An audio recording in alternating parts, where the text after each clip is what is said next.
What would you do if the child you raised left you behind, and the only knock on your door came from a stranger in the middle of a snowstorm? Would you trust him? Would you open the door, or let fear keep it closed forever? This winter, a 75-year-old woman makes a choice that shocks everyone. She offers her home, her savings, and her final years to someone she's never met. But sometimes, the person we fear might hurt us becomes the one who saves us instead. As you watch, tell me in the comments, would you open the door to a stranger on a freezing night? And don't forget to like the video and subscribe to her rebirth path for more stories of healing and second chances.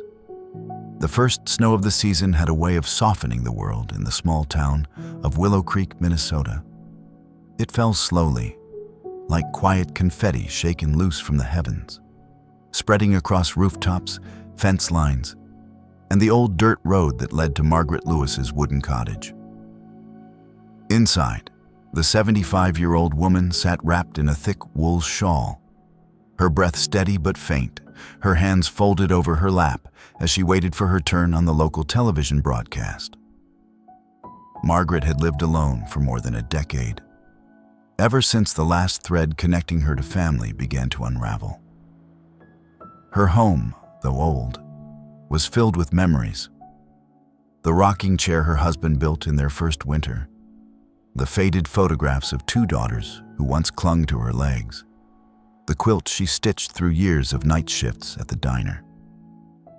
But now, those things felt less like treasures and more like anchors, reminders of a life that had grown heavier with each passing season.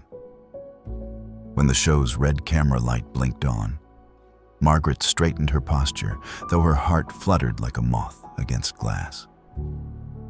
"My name is Margaret Lewis," she began, her voice trembling not from fear but from loneliness. "And I'm looking for someone kind who can spend my final years with me. I don't expect much, just a bit of company, a bit of help around the house, and in return..." She paused, gathering breath the way an old violin gathers its last note. "I will leave the main house, the guest house out back, my savings, and pay $200 a month to whoever truly chooses to stay by my side. To whoever chooses not to leave me behind." The host leaned forward, concerned. "Mrs. Lewis, do you have any family?" Margaret's eyes softened like melting snow. "A daughter, Helen, but she has chosen a life without me." There was more to say, so much more. But some stories live like ice beneath a frozen lake, unseen, unspoken, but deep enough to swallow anyone who dares step wrong. So she moved on. "I'm not looking for pity," she said gently. "Just a heart that still knows kindness." That night, the broadcast rippled through town, then across neighboring counties. Some viewers felt sympathy, others felt curiosity. A few even questioned her sanity. But for Margaret, walking back home through the biting wind, none of that mattered. She had spoken her truth aloud. And sometimes, that alone can shift the course of a life. Back at her cottage, Max, her 5-year-old German shepherd, greeted her with delighted whimpers. He circled her feet, brushing his warm fur against her cold ankles, as if reminding her, "You're not entirely alone." She scratched behind his ears. "You're a good boy, Max, but you can't dial a phone or fetch the doctor if I fall." The truth lingered in the air, like frost on a window pane. As the snowstorm thickened, Margaret moved slowly through the house, preparing a small pot of broth, lighting the lanterns, and checking the latch on the old wooden door in case the wind grew too wild.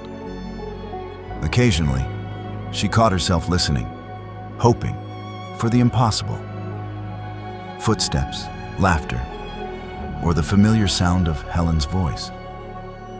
But the only sound was the crackling of the fire and Max's steady breathing beside her. Hours passed.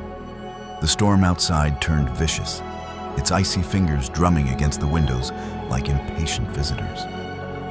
Margaret had just begun knitting when Max suddenly lifted his head, ears pointed sharply, his tail stiffened. "What is it, boy?" she whispered. A moment later, a sound cut through the howl of the wind. 3 firm knocks, almost swallowed by the storm. Margaret froze. Max stood, growling low but not in threat, more like a warning mixed with curiosity. His gaze locked on the door. Another knock. Stronger this time. No one visited her at night. No one visited her at all, except the mailman on Fridays. Margaret's breath hitched as she steadied herself on the arm of her chair. Her heart beat with the slow, uncertain rhythm of someone who has lived too long between hope and disappointment. She walked toward the door, Max pressing close against her leg, his body warm and alert. Who could possibly be out there on a night like this? She murmured. The wind rattled the door. The room dimmed as the lantern flickered. Margaret reached for the handle, hesitating, trembling, while Max growled softly, ready to protect or welcome depending on what awaited outside. And in that suspended moment, with snow swirling like ghosts beyond the threshold, a shadow stood on her porch. Still silent, waiting. Margaret's fingers touched the latch. She did not yet pull it open. The knocking came again. 3 short taps swallowed by the storm, and Margaret's hand trembled against the cold metal latch. Max stood alert beside her, his tail stiff but his posture strangely calm. He wasn't barking now. He was listening. When she finally opened the door just a crack, a blast of icy wind pushed into the room, scattering embers in the fireplace and lifting the hem of her shawl. Standing on the small wooden porch was a young man, barely more than a shadow in the swirling snow. His shoulders hunched beneath a thin jacket, and his hair was crusted with frost. I'm sorry, he stammered, shivering violently. I didn't know where else to go. For a moment, neither spoke. The storm wailed behind him like a wounded animal. Then Max stepped forward first. The German shepherd sniffed the stranger's boots, then his trembling hands. His tail rose slightly, giving a slow wag. Careful, curious, almost welcoming. It was the small gesture Margaret needed. She pushed the door open wider. "Come in before you freeze to death." The young man exhaled a shaky breath of relief and stumbled inside, brushing snow off his sleeves. His fingers were red and stiff, and his lips looked nearly blue. Margaret guided him toward the fireplace and wrapped an extra blanket around his shoulders. "Sit," she said, her tone firm but kind. "I'll make you something warm." As she moved to the kitchen, Max followed her with a soft whine, as if approving her choice. Margaret heated milk slowly, whisking cocoa powder the way she used to for her daughters long ago. When she handed the mug to the young man, he held it like something sacred. "It's been a long day," he murmured. "Storm caught you off guard?" she asked gently. He shook his head. "No, life did." There was something fragile in the way he said it, something worn and exhausted. Margaret sat across from him, Max resting his head on the young man's knee. "Well," she said, "since you're in my home, you should at least tell me your name." He hesitated, as though his name belonged to someone else, long forgotten. Evan Miller." "How old are you, Evan?" 28. She noticed how he didn't look her in the eye, how his shoulders stayed curled inward, like someone braced for disappointment. "What brought you all the way out here on a night like this?" Evan stared into the fire. "I was walking, looking for somewhere to wait out the storm." "You don't have a home nearby?" "No, ma'am." He rubbed his hands together slowly. I got laid off from my delivery job yesterday. Couldn't pay rent. Landlord told me to clear out by morning. I had nowhere to go. I was just trying to make it to town. A bitter laugh escaped him. Guess the storm had other plans. Margaret listened without interrupting. A rare kindness Evan seemed unaccustomed to. At last he said in a quieter voice, I grew up in foster homes. Never really had a family. Got used to leaving places more than staying. The confession floated between them, soft and painful. Margaret felt something shift inside her. Not pity, but recognition. Evan's loneliness echoed something she had buried beneath years of silence and regret. She watched him shiver slightly, even though he was inches from the fire, and her heart tightened with a familiar ache. You must be hungry, she said softly. Let me fix you a plate. Evan shook his head. I don't want to trouble you. I'll be on my way once the wind dies down. Nonsense. She stood. You can barely stand. You'll stay until the storm passes. That's final. A hint of emotion flickered in his eyes, gratitude mixed with disbelief. As Margaret ladled soup into a bowl, she whispered almost to herself, everyone deserves a warm place in a storm. They ate quietly, the fire casting moving shadows across the walls. Every so often, Max nudged Evan's elbow, and Evan smiled timidly, scratching behind the dog's ears. You're a good boy, he murmured, and Max melted under his touch.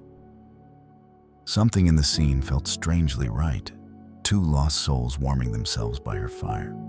Margaret found herself stealing glances at Evan, noticing how gentle he was with Max, how he apologized when his spoon clinked too loud, how he kept folding and unfolding the edge of the blanket as if afraid it might be taken away. She wondered, just briefly, whether fate sometimes disguised help as hardship. As the wind howled louder, Margaret stood to add another log to the fire. You may sleep on the couch tonight, she said. We'll figure out the rest in the morning. Evan nodded slowly, his eyes shining with warmth that had nothing to do with the fire. Thank you, ma'am. Truly. But Margaret didn't reply, because at that moment, she was looking at him and seeing something she hadn't seen in years. A flicker of hope, a reflection of her own younger self, lost, wandering, yearning to belong. And somewhere deep in her chest, a tiny spark glowed, not bright, but enough. Morning arrived quietly at the Lewis cottage, with a soft, pale light seeping through the frosted windows. The storm had passed, leaving the world outside wrapped in white, like a fresh page waiting for new words to be written upon it. Margaret moved slowly through the kitchen, the wooden floor creaking under her slippers as she brewed a pot of tea. Evan, who had slept curled beneath a knitted blanket on the couch, stirred awake to the faint, comforting scent of chamomile. Max had slept beside him through the night, his large, furry body pressed against Evan as if he had already decided that this stranger belonged here. Good morning, Margaret said when Evan stepped into the kitchen, rubbing the sleep from his eyes. Morning, ma'am, he replied softly. He looked almost embarrassed to still be there, like someone afraid he had overstayed his welcome. You can sit, she offered gently. The tea's nearly ready. Evan hesitated, then lowered himself into the chair. They sat quietly for a moment, the kind of stillness that comes only after a storm, both outside and within.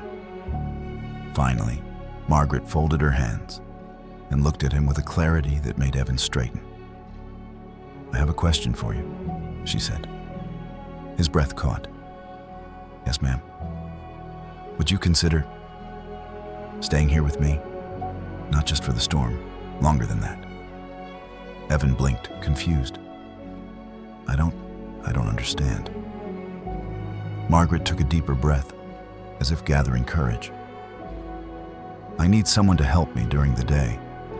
Someone to keep an eye on me to help with small chores, to make sure I'm safe in case my health takes a turn. In exchange, I would provide a room, a monthly stipend, and when my time comes, everything I own. Evan stared at her, stunned silent. You mean everything? He whispered. Everything that matters, she said gently. The home, the guest house behind the property, my savings. But only if... Her eyes softened. You treat me with kindness. Nothing more. Nothing less. Evan's face flushed with shock, then uncertainty. He looked down at his hands, roughened from years of labor. Mrs. Lewis, I'm not someone special. I've never had a family. I don't know how to take care of someone properly. I don't know if I'm good enough. Margaret reached out, placing her wrinkled hand lightly over his. No one feels good enough at first. But goodness isn't about perfection. It's about intention. Evan swallowed hard, still shaken. Why me? You barely know me. Maybe, Margaret said softly. But Max trusts you. And Max rarely trusts anyone immediately.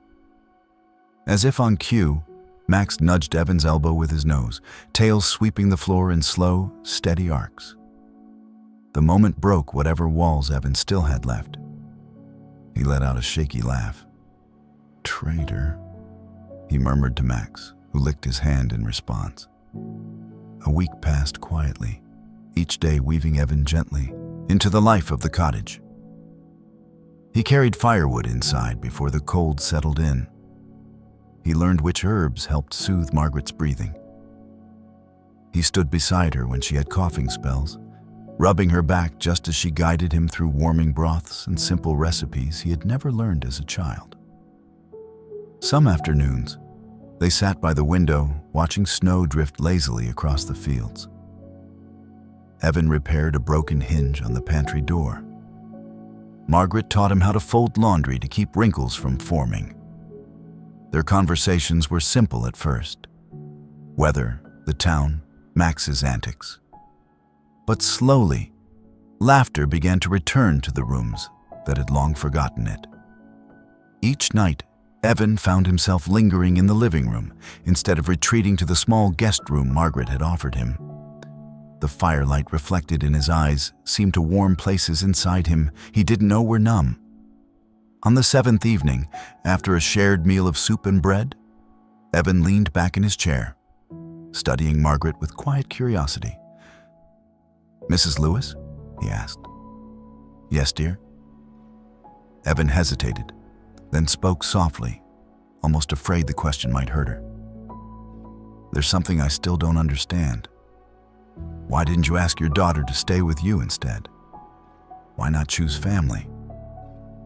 The room seemed to still, the fire dimming like it was holding its breath. Margaret looked down at her cup of tea, turning it slowly in her hands. Her voice, when it came, was soft and heavy as winter snow. Because, Evan, there are cracks that not even winter can mend. And with that, silence returned, gentle, sad, and full of truths not yet told. The cold sun of late afternoon cast long shadows across the snow-covered yard when Evan heard the knock. It wasn't like the frantic pounding from the night he first arrived. This one was steady, measured, almost rehearsed. Max lifted his head, tail stiff, ears pointed toward the door in a kind of alert wariness Evan hadn't seen before. Stay here, boy, Evan whispered, though Max ignored the command and followed him anyway. When he opened the door, a woman stood on the porch, wrapped in a wool coat the color of faded rose. Snowflakes clung to her dark hair, melting slowly against the warmth of her flushed cheeks.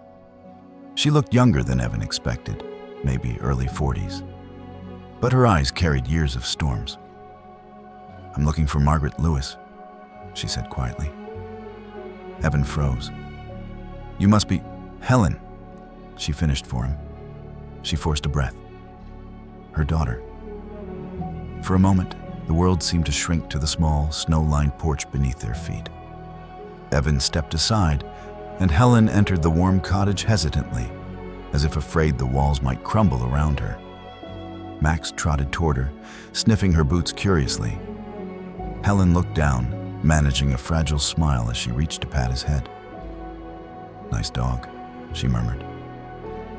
"He's family," Evan replied, unsure of what else to say. Margaret was in the living room, resting beneath a knitted blanket, the firelight flickering gently across her face.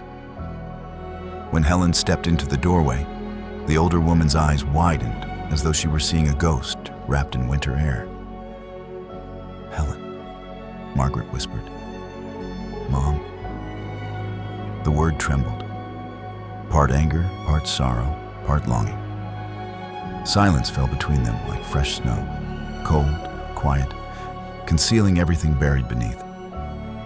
Helen crossed her arms tightly, holding her coat close.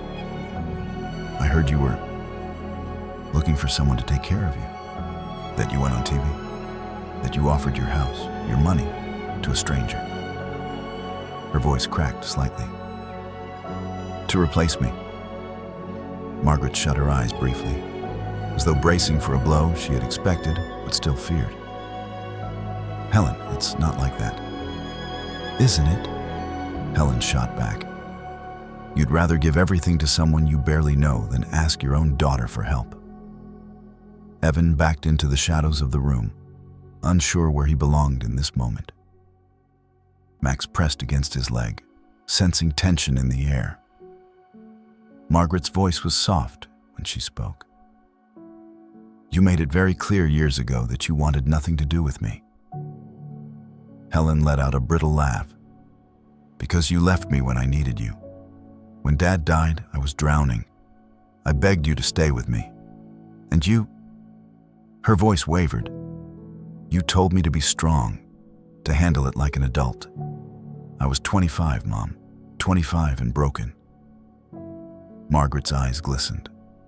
"I never meant to hurt you." "But you did," Helen whispered. "You really did."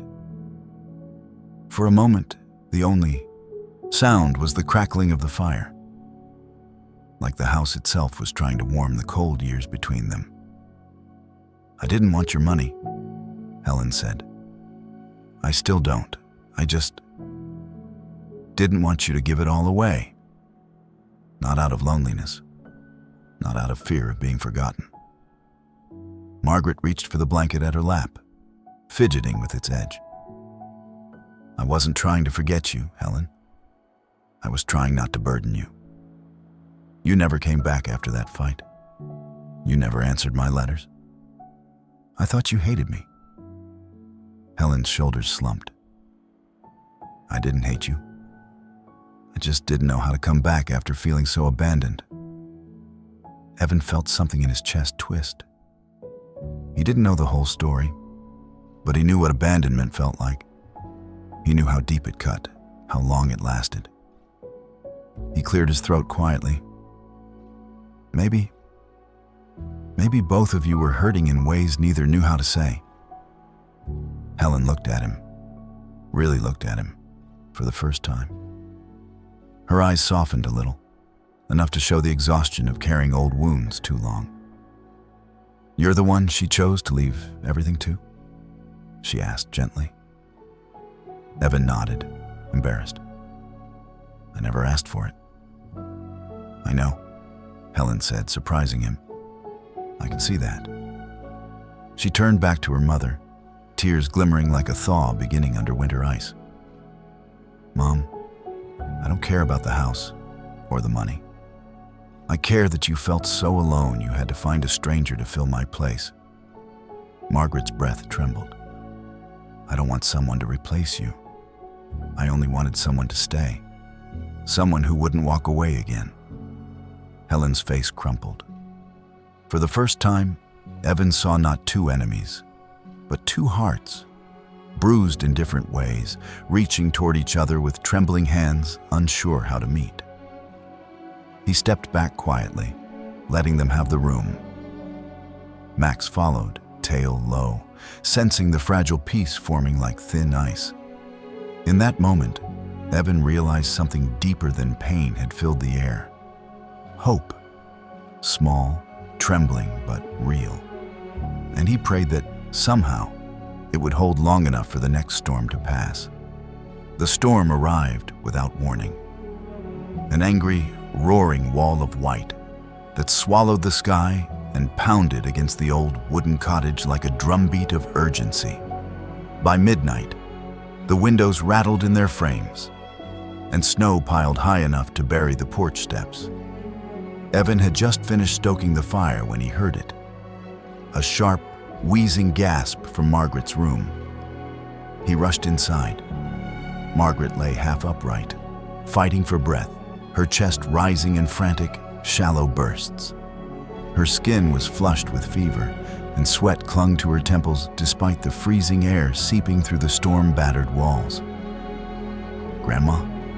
Grandma, can you hear me?" Evan's voice cracked, fear tightening around every word. She tried to speak, but her breath hitched violently. Her hands trembled as she reached toward him, fingers clawing the air as though searching for someone far away. "Helen," she whispered. "Helen. Sweetheart." Evan froze. He had heard her say that name before, but never like this. Not with such longing, such helpless ache. It was the cry of a heart that had loved too deeply for too long, even in silence. He grabbed the phone and dialed emergency services with shaking hands. "Please, she can't breathe. She's burning up. Send someone." But the operator's voice broke his hope like thin glass. "All roads are blocked. Crews are trying, but it may take time. Do what you can to keep her stable." Keep her stable, as if it were that simple. Margaret slumped sideways, her breath growing more erratic. She began calling again, softer this time, pleading, "Helen! Helen! Don't leave me!" Evan's heart twisted. He had never known what it felt like to miss a mother. But now, watching Margaret reach toward a daughter who wasn't there, he felt her sorrow like something carving through him. On instinct, he lifted his phone again, this time switching to video mode. He recorded the fragile tremor of Margaret's voice, her fevered tears, the way she clutched at the blanket as if clinging to memories. He didn't know whether Helen would ever see it, but some truths needed witnesses. A sudden movement at the door made him look up. Max stood alert, muscles taut, ears pinned forward. The dog seemed to sense something Evan couldn't. Then, without a moment's hesitation, Max bolted toward the front door, pawing at it urgently. "Max, what are you doing?" Evan cried. But Max didn't stop. He barked, loud and sharp, then turned back to Evan, eyes blazing with determination. Another bark, another glance at the door. It was as if he were saying, "Let me go. I know what to do." Evan hesitated only a split second before unhooking the latch. Max exploded into the storm, swallowed immediately by a whirl of white. Snow whipped across the doorway, stinging Evan's face, but the dog was already gone, disappearing into the dark like a guardian summoned by something greater than instinct. Minutes felt like hours. Evan knelt beside Margaret, holding her hand, murmuring, "Grandma, please stay with me. You're not alone. I'm right here." Her breath rasped painfully. Her fever raged hotter. And still, the storm howled on.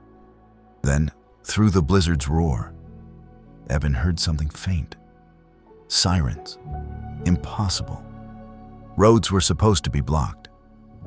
But the sound grew louder, closer, until flashing lights began to cut through the swirling white outside the window. The front door burst open, letting in a rush of freezing air and half a dozen rescue volunteers. Behind them, shaking with exhaustion and covered in snow up to his chest, was Max. The lead rescuer knelt beside Evan. "Your dog ran through the storm to our post.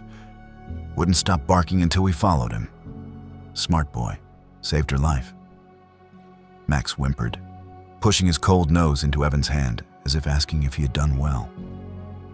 "You're a hero," Evan whispered, pulling the dog close.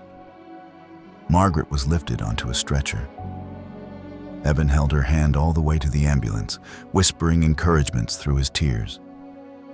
At the hospital, after hours of treatment, the doctor finally emerged. "She's stable now. Still weak, but she'll make it."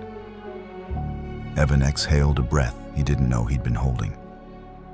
Later, in the quiet of the hospital room, Margaret slept peacefully, her breathing steady. Evan sat beside her, phone in hand, watching the video he recorded. Then, with a courage that felt borrowed from Max, he sent it to Helen.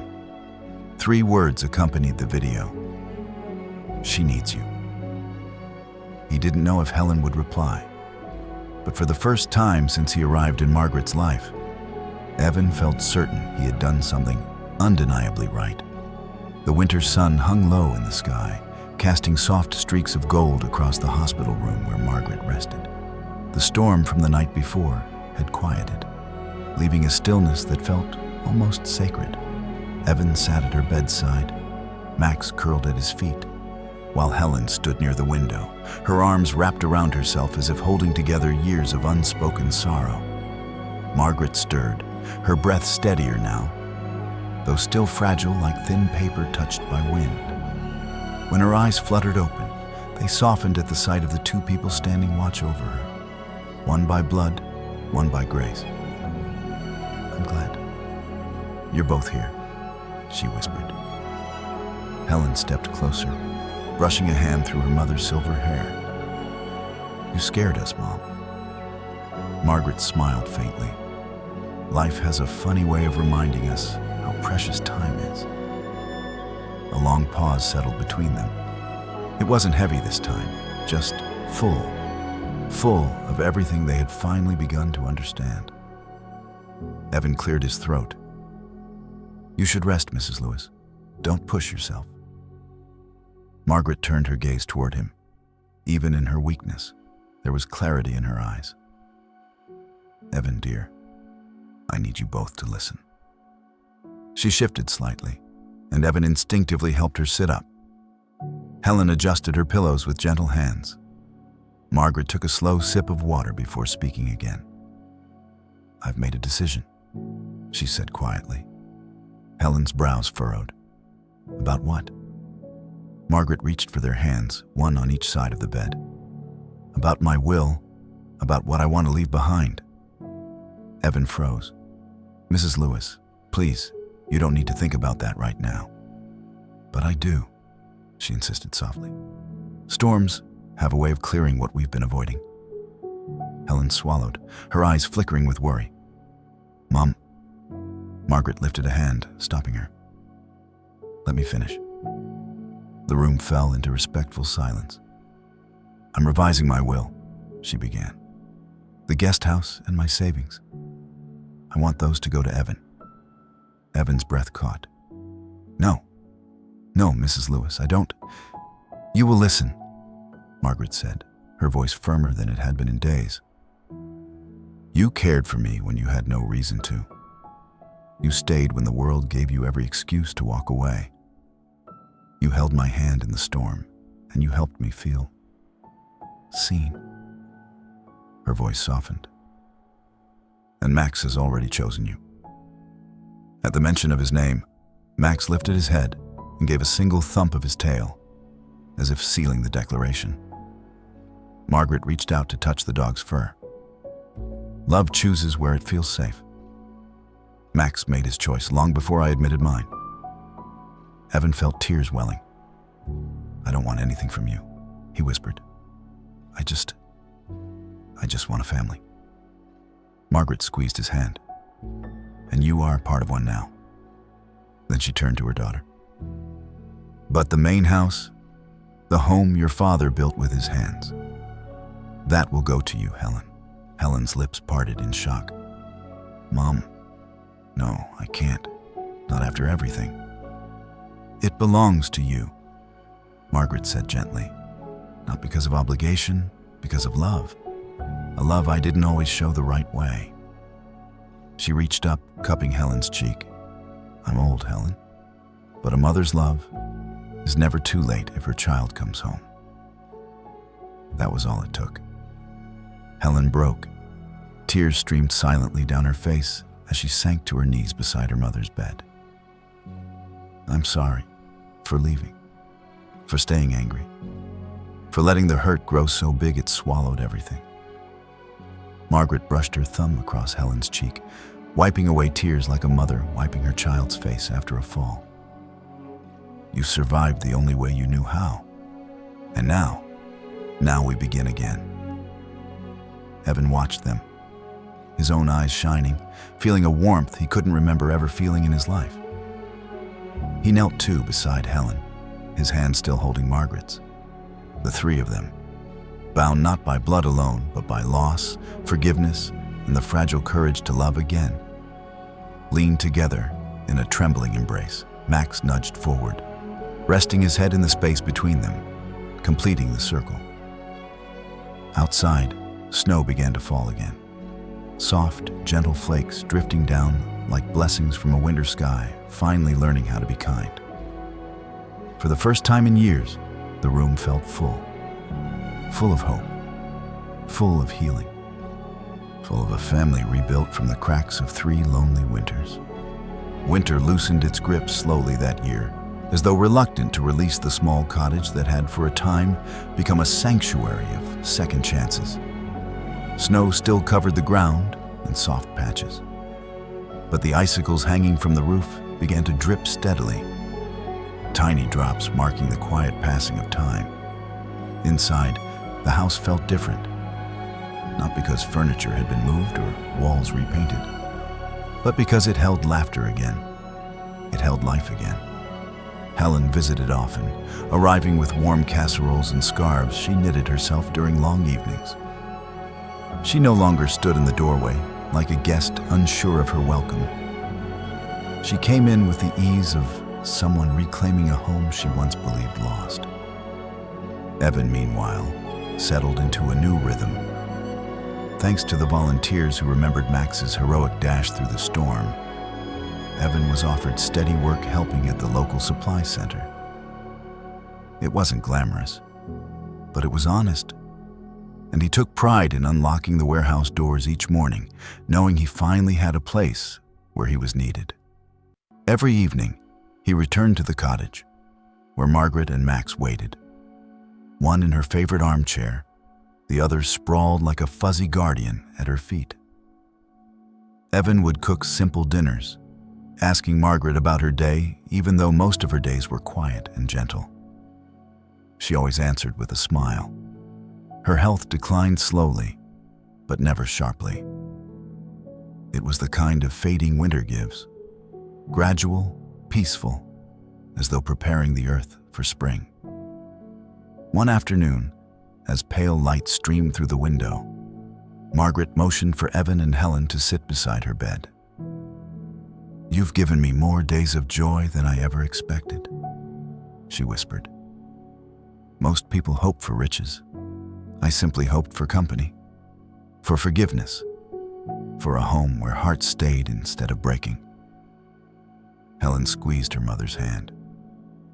"You have that now, Mom. You always will." Margaret looked between her daughter and the young man who had become family in ways no law or bloodline could define.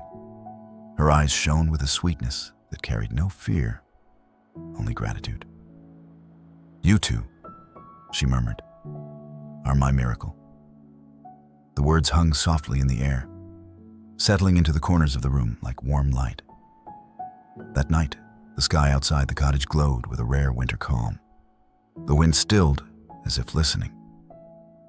And sometime in those quiet hours, with Max curled faithfully at her feet and the steady breaths of those she loved drifting through the house, Margaret slipped away, peacefully, gently, like a final snowflake falling on the last night of winter. Evan found her at dawn, her expression serene. Helen arrived moments later, And together, the two stood at her bedside, their hands finding each other in a silent promise. They mourned, but not with the despair of people who have lost everything. Rather, they mourned with the gratitude of those who had been given a final chance to mend what was broken. Max nudged Margaret's blanket, then looked up at Evan and Helen with quiet understanding. Even he seemed to know that something sacred had passed. In the days that followed, the two of them stayed close, supporting each other through paperwork, arrangements, and the slow settling of grief. Evan expected Helen to retreat once the immediate duties were done, but she didn't. Instead, she remained, cooking with him, feeding Max, tending to the small details of a home now shared. And then, spring arrived. The snow melted into ribbons along the fence. Buds appeared on branches that had braved too many winters. And together, Evan and Helen began repairing the cottage that had held their journey. They repainted the shutters a soft blue, Margaret's favorite color. They replaced loose boards on the porch and pruned the overgrown rose bushes that Margaret once tended lovingly. One bright morning, they mounted a wooden sign Evan had carved by hand. The letters were simple, but the message held everything they had learned. The house where hearts found each other. Helen touched the sign gently, her voice a soft tremble. She would have loved this. Evan nodded. She still does, just from somewhere warmer. Max barked once, as if agreeing. And as the breeze carried the scent of thawing earth across the yard, Helen and Evan stood side by side, no longer strangers bound by circumstance, but a family stitched together by kindness, forgiveness, and the quiet miracle of being given a second chance. Winter had brought them together. But spring made them whole. Sometimes miracles arrive quietly. Through a stranger's knock, a mother's whispered forgiveness, or the warmth of a loyal dog sleeping at our feet. And perhaps that is how God speaks into our ordinary days. Not with thunder, but with small invitations to love again, to forgive again, to open the door one more time. If this story touched your heart, let it be a reminder that kindness is never wasted, and no winter of the soul lasts forever. Someone out there may need the gentle hope you carry. Share this story, leave a comment, and subscribe to help us spread more light into a world that forgets too often. May God bless you, guide you, and keep your heart warm through every season.